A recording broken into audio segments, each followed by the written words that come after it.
Well, this was a special night at Philander Smith University as 4 of the surviving members of the Little Rock Nine were honored on the 68th anniversary of their courageous walk into Central High School. They took part in a conversation about the psychological impact of trauma and how to heal. Channel 7's Tyree White sat in on that conversation and joins us live in our studio now with the story. Tyree. 68 years ago, 9 black teenagers made history doing what many didn't want them to do, becoming the first black students to integrate the former all-white Little Rock Central High School. After changing the course of desegregation in public schools, the students turned legends, challenge us to learn from it 68 years later. If someone feels bad about something that happened in the past, guess what? That's healthy. That's not a person that is damaged.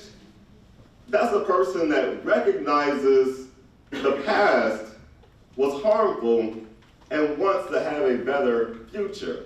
It was a night to reflect on the Philander Smith University campus tonight, not just on the actions of the past, but what to do to heal from the psychological traumas of segregation and civil rights. We just need to teach the students who they are. We need to teach them the truth. We need to make sure that they understand who they are.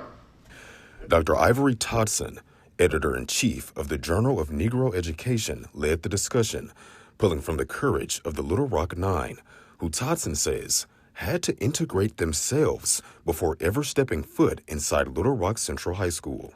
We talk a lot about the trauma that happened through that experience, but we don't talk enough about what happened before they made that bold step. The group of history makers took their seats. Terrence Roberts, Minnie Jean Brown Trickey, Carlotta Walls Lanier, and Elizabeth Eckford shared the experiences that made each of them who they are today. We were literally the Little Rock won 9 times.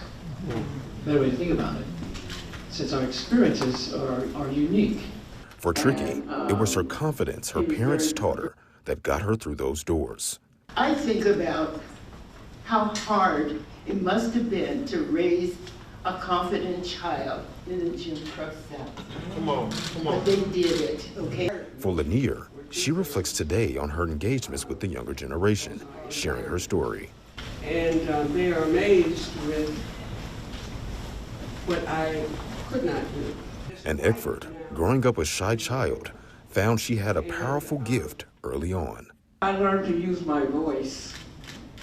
I learned to write and form arguments orally to stand up for what I believe.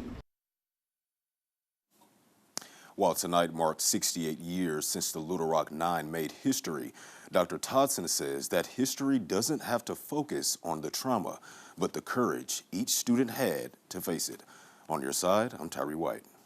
Remarkable courage indeed, Tyree. Thanks very much. We'll have much more on this 68th anniversary later in our extended 10 p.m. newscast. Our sit down with 3 members of the Little Rock Nine comes your way at 10:35.